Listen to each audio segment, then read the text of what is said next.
Quand les missionnaires sont arrivés en Afrique, ils portèrent la Bible dans une main et la civilisation dans l'autre. Ils ont bâti des écoles, des hôpitaux. Ils ont soigné, enseigné et parfois protégé. Oui, ils ont apporté la foi. Mais avec la foi, ils ont aussi semé la dépendance. Les catholiques ont prêché la pauvreté comme vertu, les protestants, la discipline et le travail. Mais derrière la croix marchait souvent le drapeau.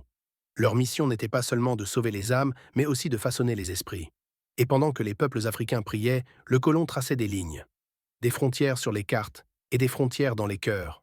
Le colon belge, lui, connaissait déjà la recette. Chez lui, wallon contre flamand, même nation, même sang, mais divisé par la langue et l'orgueil. Alors il a importé ce même esprit dans sa colonie au Congo. Et le poison a germé. Hutu contre Tutsi. Deux frères, un même peuple, séparés par une idée étrangère.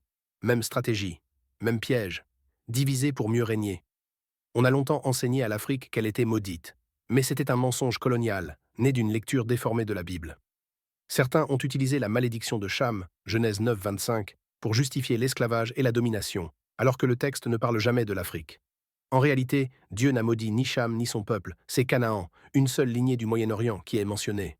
Ce faux enseignement a été utilisé pour briser l'identité spirituelle du continent et faire croire que sa souffrance était une destinée divine.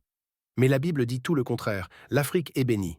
Ses terres regorgent d'or, de cuivre, de coltan, ses enfants sont la force et la sagesse de demain.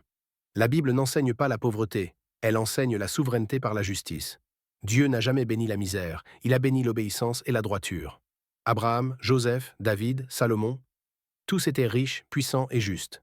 Leur richesse était un signe d'alliance, pas de corruption. Occidentaux, n'ayez pas peur de dire merci à votre frère africain. Car s'il y a de la lumière, c'est son uranium qui brille.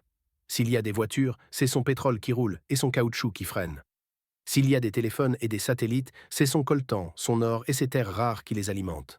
Béni soit l'Afrique. Que toutes les nations marchent égales dans la paix du Christ.